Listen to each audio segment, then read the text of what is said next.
Веринея Рэй, скажите, пожалуйста, какой урок в вашей школе лучше осваивать первым? Первый, только начинаю работать маслом. Основа целостного видения. Как видит художник, об этом урок. Художника не пугают большое количество деталей, блики, листья. Ну, представляете, сколько вот мы можем в мотиве каком-то очень таком широким диапазоном видеть всего. Так вот, это не то, что не пугает, а наоборот. Это толчок, чтобы каким-то образом его преобразовать.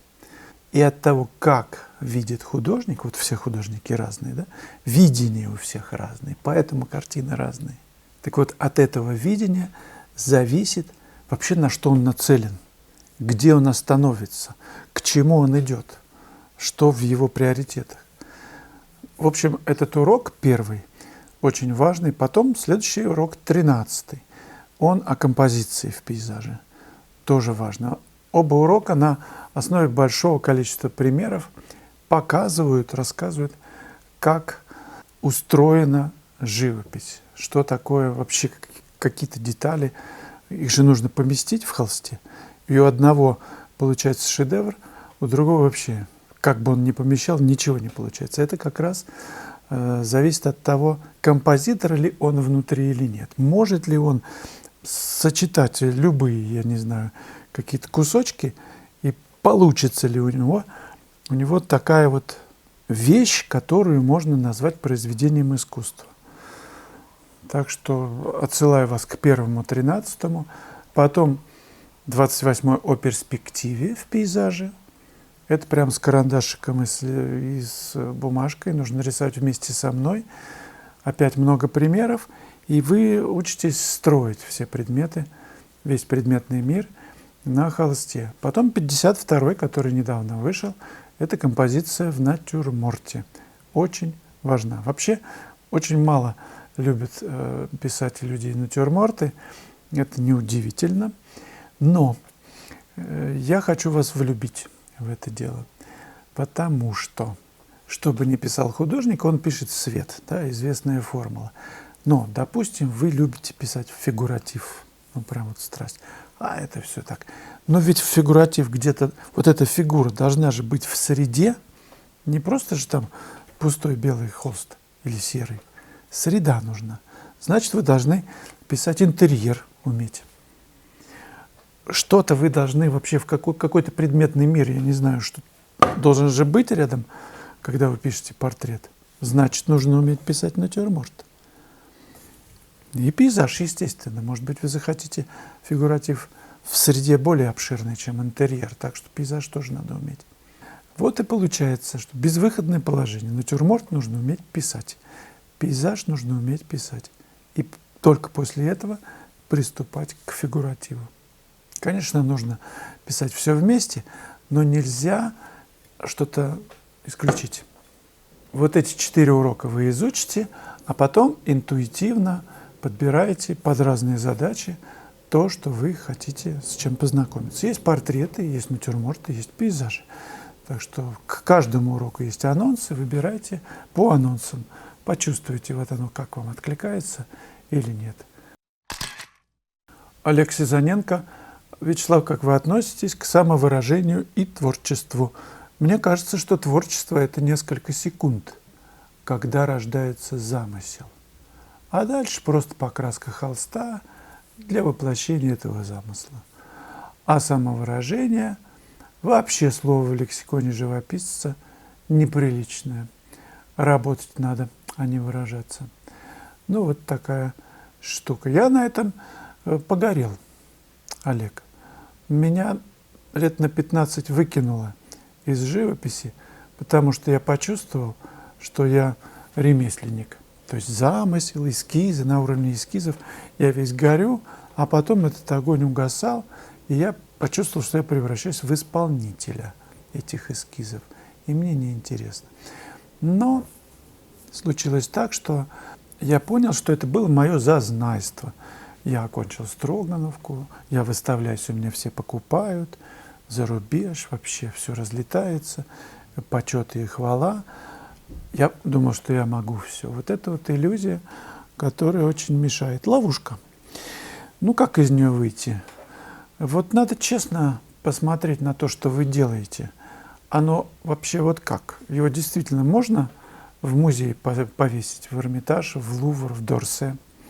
Если честный ваш взгляд говорит, что что-то не очень я себя чувствую рядом, я не знаю, ну, с Рембрандтом, например, да, или с Коровиным, как-то не очень, будут все к ним подходить, а ко мне нет, значит, надо заниматься. И без иллюзий посмотреть, что не так. Почему, когда пишу, мне не по себе? Ну, как-то уже не очень. Вот я уже прожил все, а потом так, покраска холста, замысел воплощаю. По моему опыту, по опыту тех ребят, с кем я общаюсь, художников, живопись какой-то такой, ну, допустим, большого полотна, Светы недавно, когда я записывал интервью, у нее было большое полотно. Она говорит, я прихожу в какой-то день в мастерскую и смотрю, хочется все переписать. И переписывает. А диплом ее, там многофигурная композиция. Пришел преподаватель, что-то, говорит, темновато. И, говорит, я взяла валик и все замазала. Все, это там 3 метра. И переписала заново. То есть процесс невозможно остановить, пока художник недоволен. Вот так сойдет нельзя здесь, не подходит. Ты сам будешь, ты не сможешь сам потом смотреть на эту картину. Будешь вот так проходить мимо, чтобы только на нее не смотреть, потому что глаз цепляется, тебе сразу хочется исправить ее. Так устроены мы. То есть я к тому, что картина – это постоянное ее изменение. Это и есть самовыражение, это и есть творчество. Это не на уровне эскизов. На уровне эскизов есть какой-то намек. А потом настоящее творчество. Ты постоянно изменяешь. Ты делаешь не повторение эскиза, ты делаешь новую работу. Она у тебя рождается в муках, бывает. Ты находишься в магии пятен. Я все время говорю о пятнах, но те, кто понимает, о чем речь, конечно, мы на одной волне. Те, кто еще не чувствует магию пятна, ну, надо просто заниматься. Придет то время, когда вы будете просто очарованы этим и сразу будете отличать живопись от неживописи, произведение искусства от ерунды. Работать надо, вы пишете, Олег, а не выражаться. А что художнику делать, кроме как не выражаться? Это и есть живопись, это передача своего ощущения. То есть то, как я чувствую сейчас. Это лучшее, может быть, вот как инструмент такой всеобщий, живописный, чтобы быть здесь сейчас. Потому что из-под кисти художника создается новая реальность. Это и есть его выражение. Это не отображение того, что вижу в пейзаже, например. Пейзаж возьмем, или натюрморт. Дальше. Он идет дальше. Он создает новую реальность на основе того, что видит. Вот в этом магия. Она уникальна, она одна. Он через день напишет то же самое натюрморт или мотив по-другому. Это будет еще новая реальность. Вот в чем сила. Те, кто отображают видимый мир, попадают в ловушку, поэтому работа у них у всех одинаковая. И сами они, когда остаются наедине со своими работами, либо страдают, либо чай пьют. Очевидное с дивана, такой ник у нас появился в палате. Выглядит так, про пейзаж речь, который в Швейцарии писал, вот этот, как будто членом по холсту поводили.